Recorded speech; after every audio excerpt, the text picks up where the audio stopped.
imagine it's pretty nice to have that aligned with the engine because the end of the input shaft of the transmission has to go through this pilot bearing. So again, very important. So what we're going to do here is I'm just going to mount the clutch up really quick.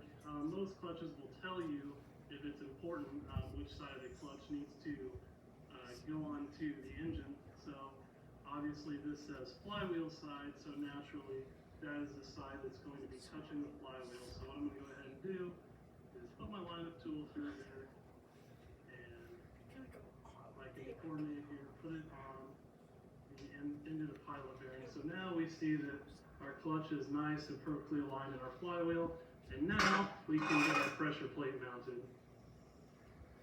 Alright, so one thing about these pressure plates to remember is that they're extremely heavy, and you know, some of them have a somewhat complex bolt pattern. If you got a lot of bolt patterns on your flywheel, it really helps if you take a permanent marker and make a mark on your flywheel and then make a mark on your pressure plate, so that when you lift all this stuff up and you have your clutch on here, you can get them lined up. So, you know, I preemptively didn't do this, so I pulled the clutch back off and made this mark. So now we're good to go.